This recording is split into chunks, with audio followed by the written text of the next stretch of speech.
Our new sector was in the Forêt de Champs, southwest of Saint-Dié.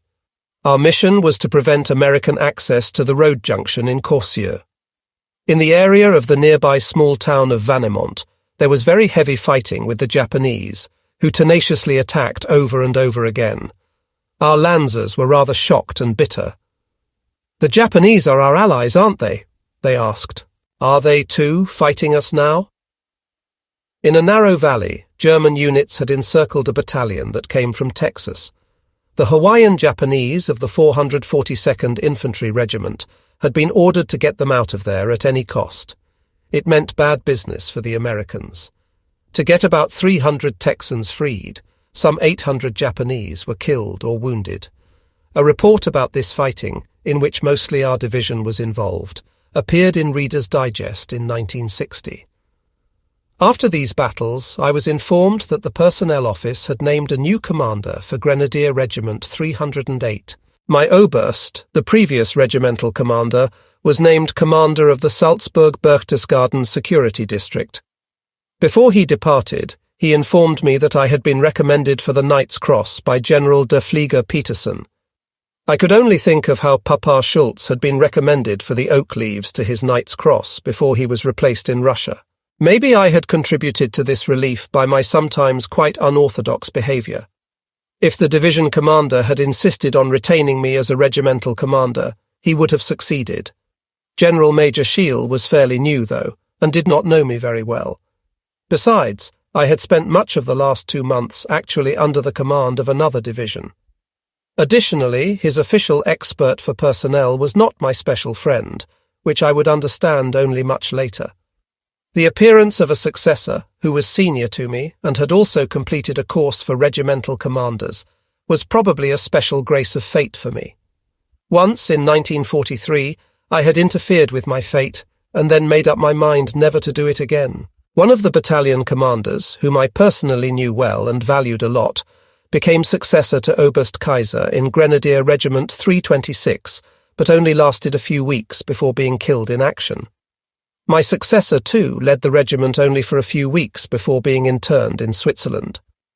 After I relinquished command, the division considered giving me command of the Division Fusilier Battalion.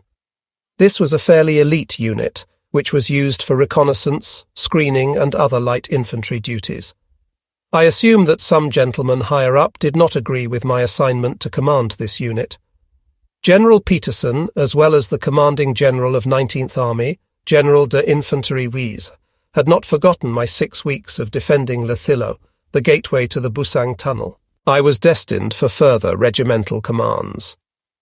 In position on the Schlucht Pass, an equally important location, was a mixed unit the size of a regiment, made up of volunteers including Azerbaijanis and Germans. The incumbent regimental commander was an older Oberstleutnant who was obviously tired of the war. I was ordered to take over his command. Thus began my last combatant assignment of World War I. I inherited a regimental staff consisting of men mostly older than I. One of the messengers had been an actor before the war, another was an opera singer, and so forth. As a driver and orderly, I got a Bavarian freight hauler, my loyal Joseph, with whom I enjoyed 30 years of dear friendship after the war. I visited him and his family quite often in his lower Bavarian homeland. He had a kind-hearted Austrian wife, who was his genuine life partner, staying by his side through better and worse until his death. Nevertheless, from a military point of view, over the next 3 weeks, I experienced confusion and disorganization that was unbelievable. Only a few days after assuming responsibility for the defense of the Col de la Schlucht, my staff and I were ordered to the southern edge of the Vosges Mountains. The 1st French Armoured Division and the 9th Colonial Division had broken through south of Belfort and reached the Rhine along the Swiss border. I assumed command of Grenadier Regiment 490, which, together with other units, was deployed southeast of Belfort to protect the southern flank of the 19th Army.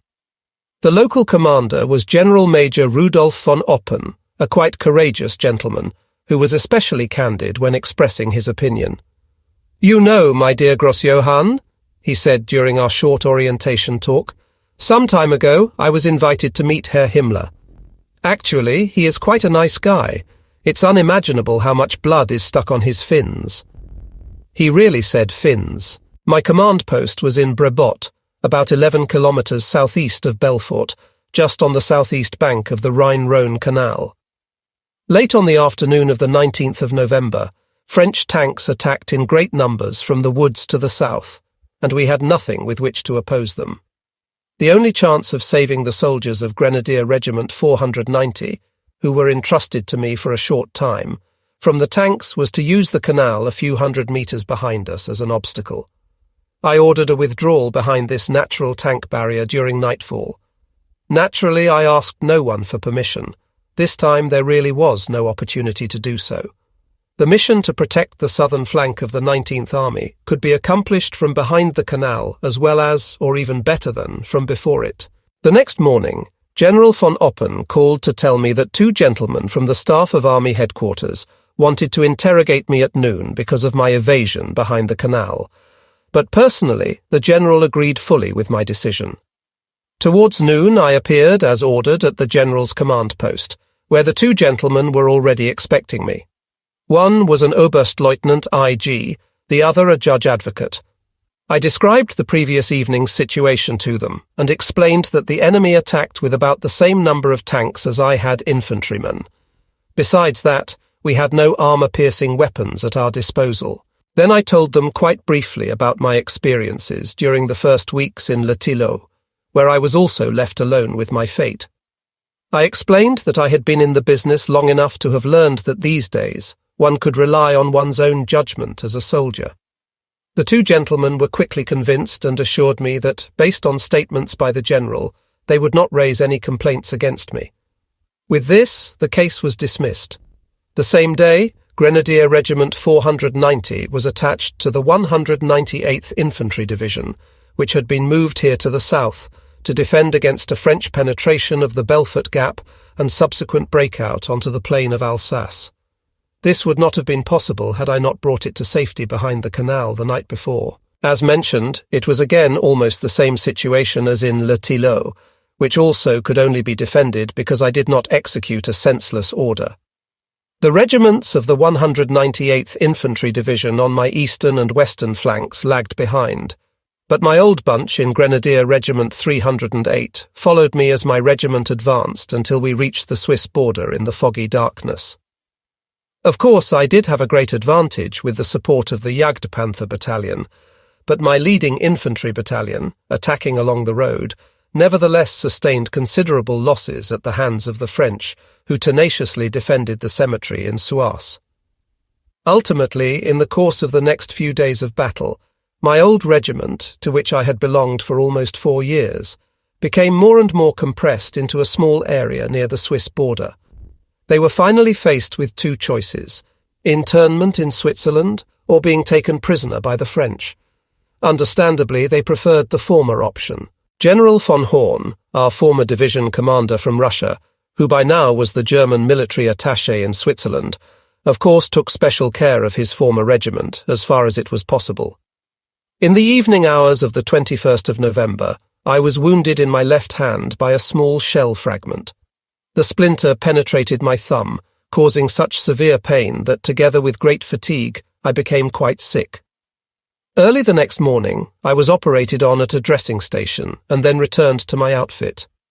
Grenadier Regiment 490, which I was leading until then, left the control of the 198th Division the same night and returned to its 269th Division.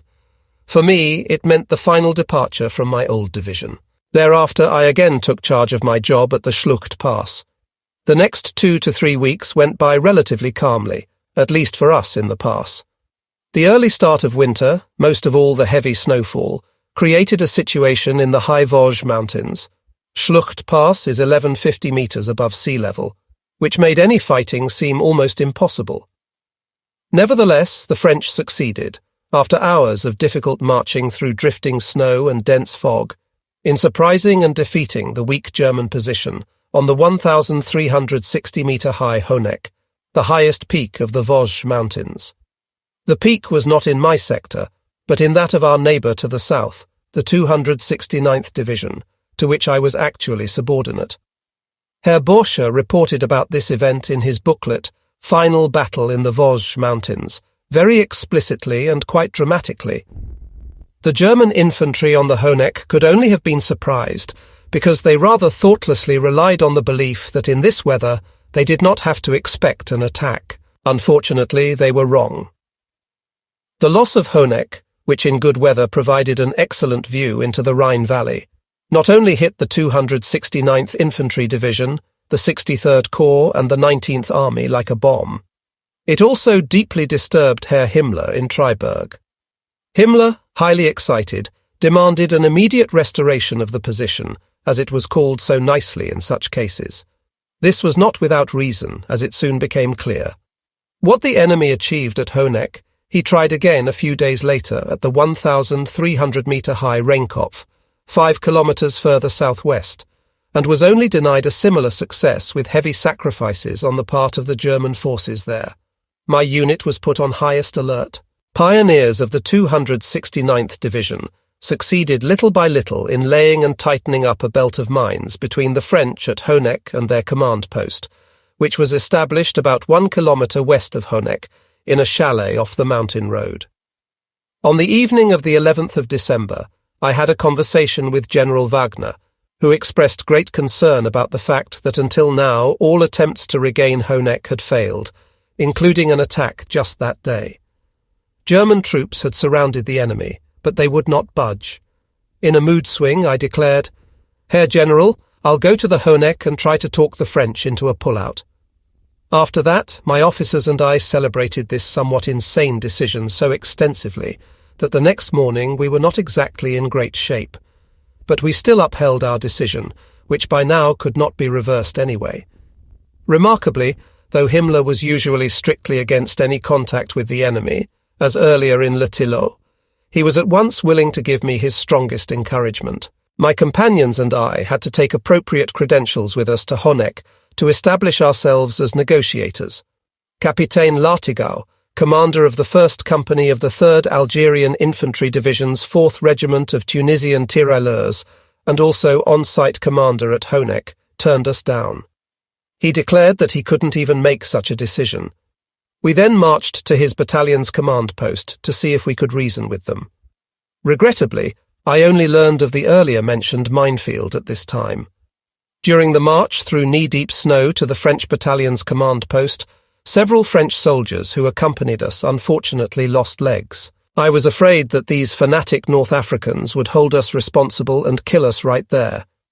It may have been the presence of a French officer that stopped them from doing it. As expected, despite my entreaties to recognize the hopelessness of their situation, the officers of the battalion staff rejected our offer also. One French major, born in Lorraine, proved himself to be especially spiteful. Perhaps the major, coming as he did from a province that had belonged to Germany from 1870 to 1918, felt he had to affect ardent patriotism in front of his comrades. What impressed me more than the obstinate attitude of the French, however, was their equipment and weapons. The build-up of arms just to protect the immediate vicinity of their command post was of a scale that for us at this stage of the war was only a dream. They also had superior winter clothing, rations and so forth. All was of the best quality and in abundance. The rich brother-in-arms from overseas was, by God, not stingy. When I returned, I could at least give Hauptmann Koch, the battalion commander charged with the mission of pushing the French off the Honeck, quite an accurate description of the place, because the French had not blindfolded us en route. After all, it may hardly have been possible to lead us through knee-deep snow over a distance of 1,000 metres while wearing blindfolds. After I reported the failure of my mission to General-Lieutenant Wagner on the phone, I returned to my command post via Route 417. There were 2 German 88mm flak guns placed on one of those narrow hairpin turns off the pass road. When I passed them, the weather had changed, and Honeck was sharply silhouetted against the sky. I asked the section commander to take advantage of this opportunity, and both guns opened fire against the hotel on top of that fiercely fought-over mountain, less than 4 kilometres away. The next day, the 12th of December, a mixed assault unit, made up from infantry and pioneers led by Hauptmann Koch, attacked Honeck again, and this time they were lucky. The hotel, already badly damaged by continuous fire, was now completely flattened by sticky bombs and bazookas. The French lost 40 killed, 23 wounded, and about 120 prisoners. Hauptmann Koch's task force wound up with 4 killed and 30 wounded. I had tried everything to induce the French to evacuate Honeck. In vain. The price they paid for their inflexible attitude was too high in view of the whole situation. A few weeks later, Honeck would have fallen into their hands without a fight. There were praise and decorations for the brave assault force. Hauptmann Koch received the Knight's Cross. My adjutant and I had a chance to speak with the French prisoners the same day. Regrettably, they had not believed me when I told them that we would level the place the next day and assumed that my visit with them was only bluff. C'est la guerre. A few items mentioned in the booklet about the final battle in the Vosges Mountains need to be corrected. The author writes that I was the chief commander of the assault team. This would have been flattering for me, but it simply does not conform to the facts. I had nothing to do with the successful assault in the end. The commander of this difficult undertaking, which resulted in heavy losses for both sides, was solely Hauptmann Koch. On the 28th of December, I had to report to the commanding general of the 63 Corps, General-Lieutenant Erich Abraham, to receive from him the Knight's Cross. He car-eyed this out in a very humorous manner, with the words, "Now the young man has the proper suit."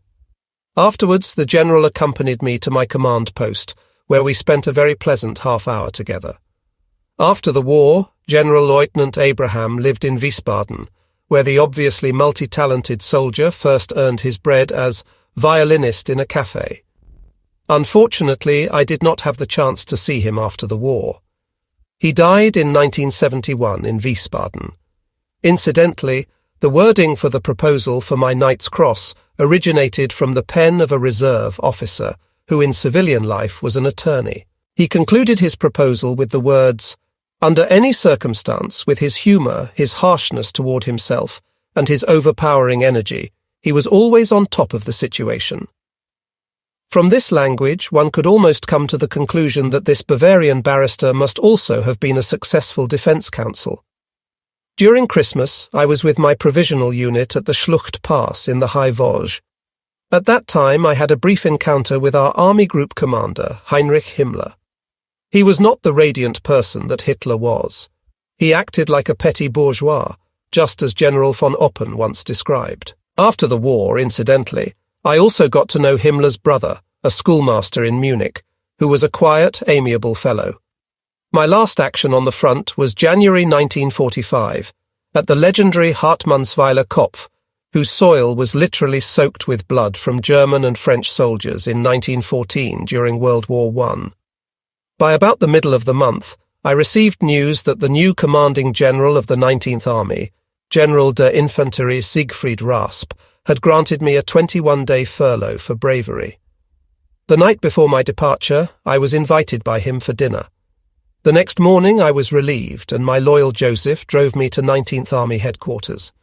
I reported to the commander of the staff quarters, an older cavalry hauptmann, who in civilian life was the owner of a freight-hauling company known throughout the Reich. During a conversation with this entrepreneur, I learned, regrettably, not too many positive stories about our new army commander. For a minute reason, he once yelled at the hauptmann, "You white-haired rear-echelon staff pigs belong at the front." The adjutant, Oberstleutnant von Arnsberg, formerly of Cavalry Regiment 14 in Ludwigslust, consoled the enraged officer by advising him to consider this unjustified outburst as the rantings of a drunkard, and not as a remark of his chief commander. In the evening, when I marched to the station of the staff quarters, I was not quite sober anymore. When I therefore apologized to Herr von Arnsberg, he uttered quickly and dryly, "This isn't noticeable here. The commanding general is full every night." He actually expressed himself yet a bit more drastically than that. The dinner took less than half an hour. Then I could return to my quarters, supplied with a pass for leave. The new army commander had replaced General der Infanterie Friedrich Wiese, a Schleswiger who had served in the Hamburg police after combat in World War I. Himmler had him fired in the manner of his lord and master, as a scapegoat was needed for the forthcoming end of the 19th Army in the Vosges Mountains. General de Infanterie Raspe was chosen as the replacement. He had commanded the 335th Infantry Division in the east, and also the 78th Infantry Division. One always expects true miracles of people who at some time had previously enjoyed success. General Raspe was an officer of the General Staff and of the same age group as Jodl, Speidel and Husinger. Of course, he couldn't change anything regarding the situation in the Vosges Mountains either. The next morning, my faithful Joseph took me to Freiburg im Breisgau, from whence I started my trip eastward. At this point in time, it was already clear that I could not travel home to East Prussia. I took a long break in Berlin, though. A nurse I knew from Russia managed to get a room for me for an overnight stay near the Friedrichstrasse railroad station. In 1943, when I went to the east for the second time, she and I were in the same train compartment, and from then on I had her home address. She was a young woman who didn't really fit into the scene of those days. As a 17-year-old, she, the daughter of a Prussian government official, became pregnant. The father of the child was a Zollfender in the Navy. It all happened when she and the family's maid secretly visited a dance party for servicemen. Her mother, whom I got to know in Berlin, was a very resolute, realistic and practical lady, as one often meets in those circles. She energetically discouraged her daughter's plans to marry the Navy man. The mother led her daughter through the elegant family home, explaining to her, "This is the ambience in which you grew up. Do you want to spend the rest of your life in a two-room apartment among the petty bourgeois?" The daughter realized that she probably would not want to put up with this, and abandoned the idea of marriage. Her child, a little girl, had been evacuated from Berlin to Silesia, but everybody was now quite worried if they would see her again in good health. The Russians were almost there. On the same day, I received a lesson about how good manners among officers had changed in those days. I had just sat down at the table in a coffee house near the Friedrichstrasse railroad station when an army patrol, commanded by a Hauptmann, appeared to inspect the papers of all the soldiers present. The demeanour with which this officer requested my paybook was extremely close to the line between brevity and insubordination. One could really sense the gratification this armchair warrior enjoyed by bothering a bearer of the Knight's Cross. Unfortunately for me, he even found a reason to further harass me, because my paybook did not include the entry confirming the award of the Knight's Cross. Since I knew that a certain General Lieutenant Victor Linnars from the personnel office signed my temporary proof of ownership, I suggested that the Inquisitor call that office.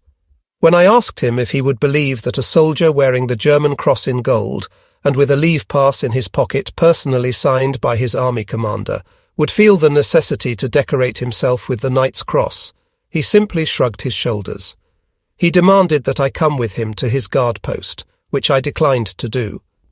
I explained that I had to drive out to Dahlem anyway, where I left my luggage, and in which there would be the certificate of award. So the whole army patrol accompanied me to Dahlem, which, as a two-way trip, certainly took more than 2 hours. In the presence of my rather apprehensive acquaintance, I dug the certificate out of my rucksack and held it under the nose of the chain dog, who was evidently disappointed. He muttered an apology, combined with the reproach that I should not have failed to get the appropriate entry in the paybook. At the end of my rope with this nonsense, I reminded him that barely 72 hours before, at Hartmannsweiler Kopf, I had problems of quite a different kind than checking to ensure all the necessary entries in my paybook had been made.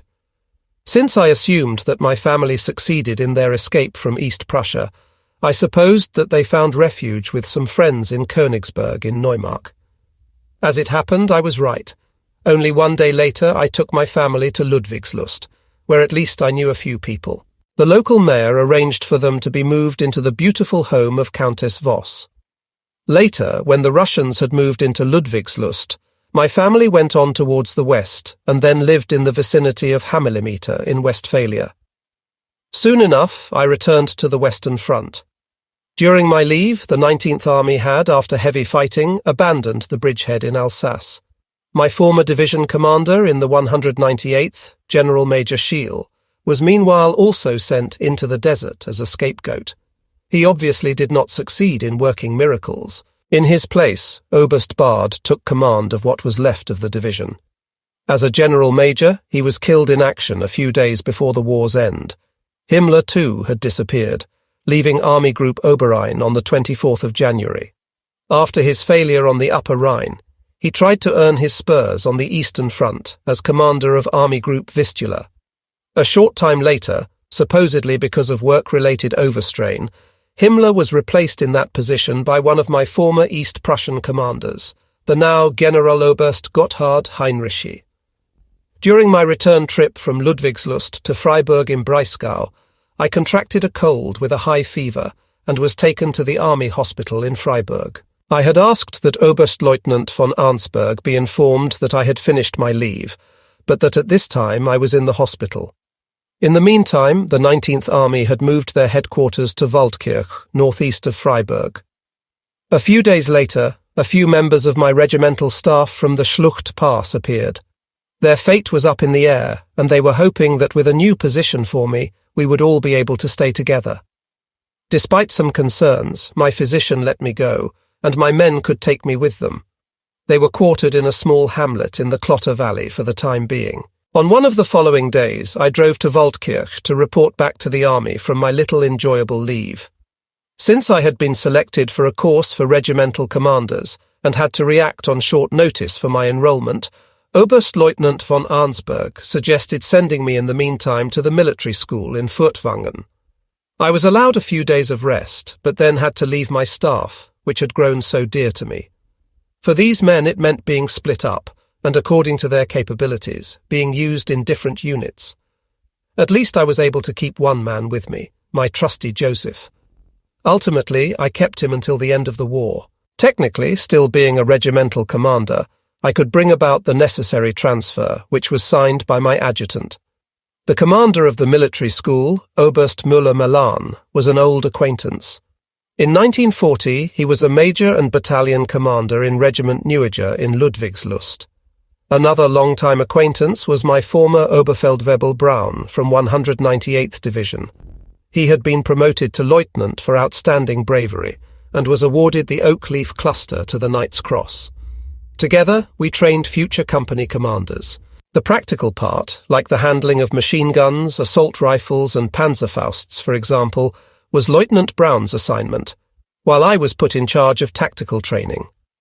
The instructions, which had to be limited to studies of terrain and tactical doctrinal instruction, seemed to me, and probably also to the participants, already so senseless that we used instruction hours in class, mainly for exchanging ideas on tactics, and time outdoors in the training area as field trips.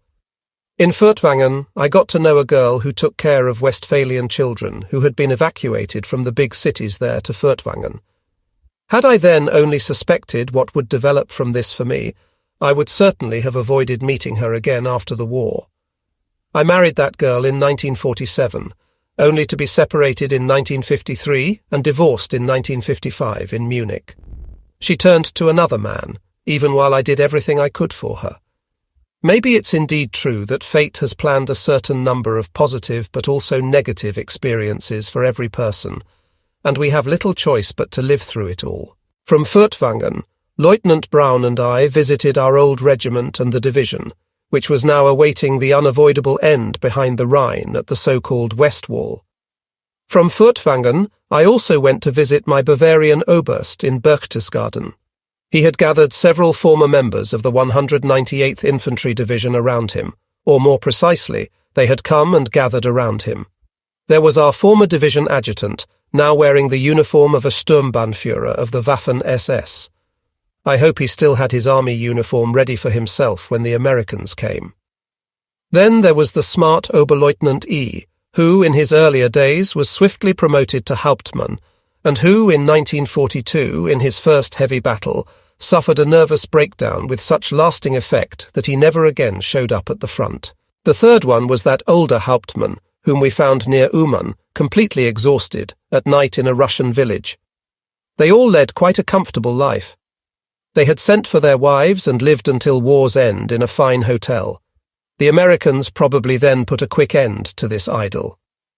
My trip to Berchtesgaden took me through Constance. When I got off the ferry, I was very surprised to find my strapping Oberstleutnant of the Reserve Training Regiment from Dijon and Auxerre standing on the pier. I had left him a little over a year ago as an Oberleutnant, and now I stood before him, a major, decorated with the Knight's Cross. He feigned his delight about us meeting again so well that I expected an embrace in the Russian or French manner any moment. He stated that he and my former comrades from the training regiment had been very proud of me.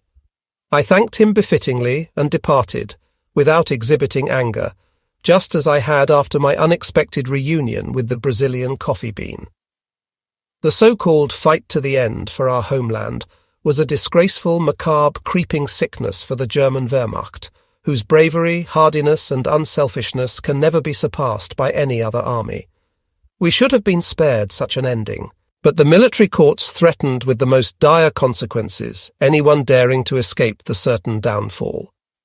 Parts of my old division were chased all the way into Alpine valleys, until finally the end came on the 8th of May 1945. At the end of March 1945, I was finally transferred to the course for regimental commanders. Just 2 years before this writing, the Federal German Archives in Kornelimünster discovered that there were 2 copies of my orders for the course from March 1945 in their records, so they were kind enough to relinquish one for me to keep. Unbeknownst to me, the orders included an Order of Merit list drawn up by Army Group G headquarters, which indicated that I had been slated to command a grenadier regiment. Even in March 1945, I took care that my Joseph was allowed to accompany me to the course. Once there, Joseph was highly welcomed, because soldiers of his rank were in perilously short supply. Now, however, he worked not only for me, but also for a major from the General Staff. Originally, the course was planned to begin at the Army Communications School in Halle-on-the-Saale, but that was quickly cancelled. Next, I was to proceed to the tactical training facility at Grafenwohr. Upon my arrival there, a huge Allied bomber squadron was just flattening the last walls of the camp. In spite of the now hopeless situation, the course was continued, though quite sporadically, until the end of the war. Somehow I was still impressed by this unperturbed muddle. Among other things, in the orders to report to the course was a directive that Army Group G is to provide a final evaluation of Major Gross-Johann no later than the 1st of May 1945. I am almost sure that it was sent out, but got stuck somewhere at the war's end. The last stop for the course was the garrison for mountain infantry in Mittenwald, and Krien and Wolgau, 2 quaint mountain villages that were nearby. The news announced on the 30th of April that Hitler had been killed during the defence of Berlin was received in different ways by the participants in the course. Astonishingly, the numerous SS officers working in this area reacted especially coolly, a phenomenon which Bundeswehr General Gerd Schmuckel later mentioned in his book Ohne Pauken und Trompeten. We all understood that this was the beginning of a very difficult time for the German people. After Hitler's death became known, the course director, General Major von Larisch, assembled the attendees one more time in the schoolhouse of Krien. What you have learned in the past weeks was certainly not in vain, for just a few years from now there will be a new German army. These were the general's words of farewell. In my reveries I thought of the statement of my little Oberst after the victorious French campaign. He too was correct then by portraying the end of that campaign only as the end of outpost skirmishing. Only a few years later, of course, the words of General von Larisch also became reality. As early as 1948-49, the Western Allies are said to have debated a military contribution by Germany, and to have inquired under what conditions the Germans would be willing to establish a new army. In any case, after his speech, General von Larisch declared the course dissolved. Every participant received several weeks' pay, and if they desired, a rucksack, clothes and heavy mountain boots from the stock of the mountain infantry. A few days earlier, I asked that my Joseph be discharged with his papers completely in order. Without difficulties, he reached his hometown and his especially friendly and big family. His old mother became a dear friend to me in the difficult post-war period. If it wasn't for the Major, our Joseph might not be alive anymore, she said. Being the owner of a farm in Lower Bavaria, she supported me occasionally with plenty of food. Shortly before the Americans moved into Kroon, I withdrew to a comfortable ski lodge in the Karwendel Mountains, accompanied by 2 SS officers and a major. The lodge was owned by Christian Weber, a well-placed party member and president of the Bavarian Motor Racing Club. In the higher mountains, well hidden by the deep snow, the SS men stashed away large stocks of food. Thus we didn't suffer, but actually enjoyed the beautiful start of springtime. Soon we learned that some female SS auxiliaries had fraternized with the Americans right after their arrival. I tried in vain to stop one of the SS officers from visiting his girlfriend in Kroon. He left anyway, but he was expected. In the darkness of night, the well-informed victors shot him on sight, in a meadow in front of the farmhouse in which his girlfriend had found shelter.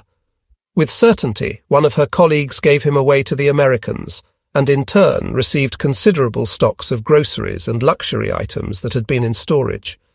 The girlfriend of the SS officer was sentenced to a long prison term by an American military court for abetting a fugitive. She served her term in the women's prison in Eikach. I later once paid her a visit in prison. I don't have to talk about the attitude of a large part of the German people, specifically in my case the Bavarian population, towards soldiers just before and after the war. Everybody must have had his own experiences. It happened that when soldiers wanted to take a rest with the farmers, those would cry out, "The Americans are coming," which would cause the soldiers to flee into the mountains. Then the farmers would loot the luggage that was left behind. Regarding the willingness of our population to collaborate with the victors, we don't, by God, have to look down on the French in their days past.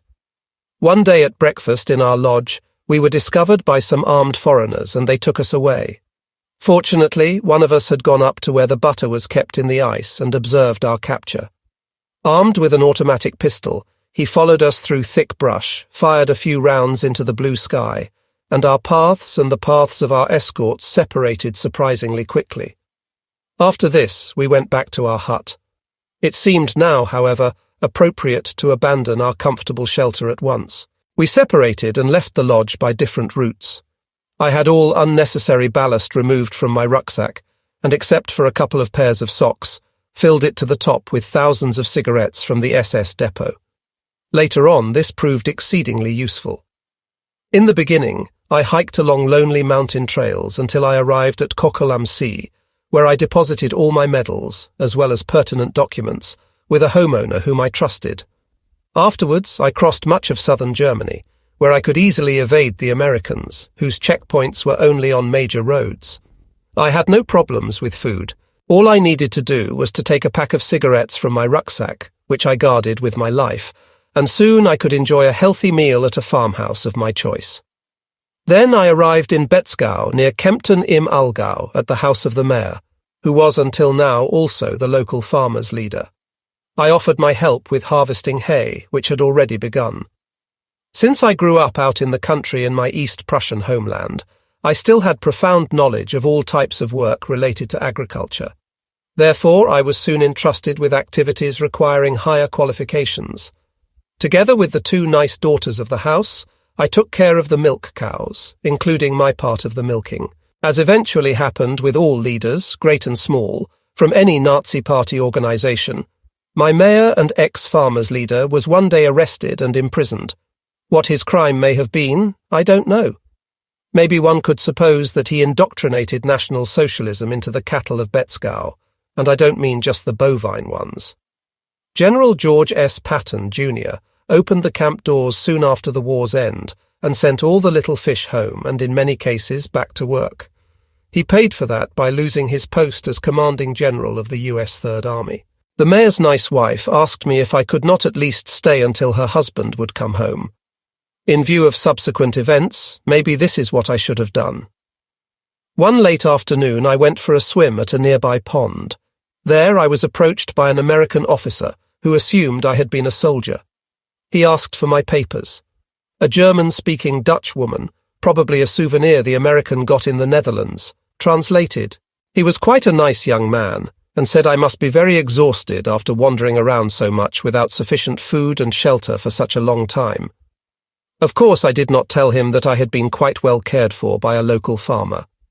The American called his driver and ordered him to take me to the army hospital in Kempton. As always, I took my well-stocked rucksack with me, sort of like a beach bag. I picked up my ski pants and the good hiking boots from Mittenwald from my mayor's lady a few days later. In all truth, I could inform her that I now had been taken prisoner. The hospital, under American supervision but German management, served first-rate food from American stocks. After a long time, I could again sleep in an army bed, and with the help of a pass by the German chief physician, everybody could move around freely. 2 weeks later, I was declared healthy and shipped to a prison camp in Biesenhofen, near Kaufbeuren. There, too, I was very lucky because, as a whole, the American troops in that region behaved in a way occupation forces should, that is, according to international law. I had already had a typical experience in Kempton, which was just north of the French sector. One day I had company in my room, a reserved older gentleman. Later I learned that he was a high party official and Secretary of State in some kind of Reich ministry. Apparently he had been warned in time and had moved from the French sector into the nearby American zone of occupation. When the French wanted to pick him up from his hideaway in a farmhouse, he escaped to Kempton. Furious about their failure, the French went to the farmer's wife and threatened to burn down the farmstead if the party official did not immediately return to their zone of occupation.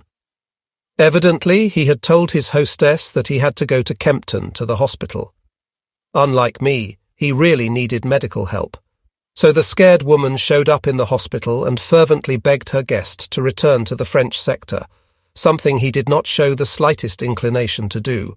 Being a professional soldier, I did not expect to have problems with anyone.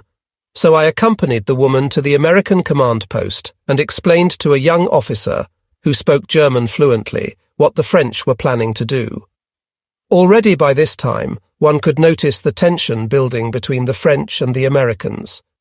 The Americans, for example, had already had to pressure the French to pull out of Stuttgart by temporarily discontinuing their supply. The Hauptmann drove with the fearful woman to her farmhouse at once, and as I learned a little later, energetically discouraged the French from their plan. Incidentally, I later saw the party official, at a distance, in the camp at Biesenhofen. He was already segregated from the ordinary military prisoners, in a separate compound cordoned by barbed wire. In this camp, fortunately, quite orderly conditions prevailed. Unlike many other prison camps, for example Bad Kreuznach, in our camp we had tents with straw to sleep on, and simple but adequate food. I met many old acquaintances, even some from my East Prussian peacetime unit, all older by some years and higher ranking than when I saw them last. The day I arrived, the Americans were just in the process of segregating the high party officials from the regular prisoners. Generals and general staff officers were moved the same day into a newly prepared camp across the street. Later on, they were kept in special camps for many months. An officer of the American Guard unit wanted to name me leader of a company of officers. I explained to him that perhaps one of the many administration officials with equal or higher rank would be more suitable, and to my great relief, he agreed. A few days later, I was called into the tent where, after a brief interrogation, if there were no charges against them, everybody was discharged from the Wehrmacht. The Americans were especially suspicious of people who couldn't present their soldier's paybook. At Biesenhofen, almost everyone who had the book and was a soldier in the army, or the Luftwaffe, was discharged at once. The American who questioned me wanted to know if the German cross in gold on my passport photo was not the Golden Party pin. In good conscience and faith, I answered negatively, and I was certain that he knew that anyway. Then he asked me about my attitude towards Hitler. My answer, that I hadn't yet had time to think about it, and that it would probably take too long to do it here and now, seemed to satisfy him. He even responded to my request to give me the pages of my paybook containing the entries of promotions and awards, rather than throwing them into an almost full carton. And, in this informal manner, thereby put an end to my 17 years as a soldier. My years as a professional had left me little time for introspection or reflection. Now, on the precipice of the end of that phase of my life, it occurred to me that soldierly life has two faces, the pompous, pathetic, and the mystical, glorious. I had met many officers who wore the first face, but I had also known so many soldiers and officers who treasured the second. My first experience with that mystical and glorious face of military existence had been as a recruit at Marienburg in West Prussia in 1928. On the occasion of the visit of Wilhelm Groener, the Weimar Republic's Minister of Defense, I participated in a Großer Zapfenstreich, or Grand Tattoo. This ceremony is one of the most impressive in a German soldier's life, and is reserved for occasions of great import.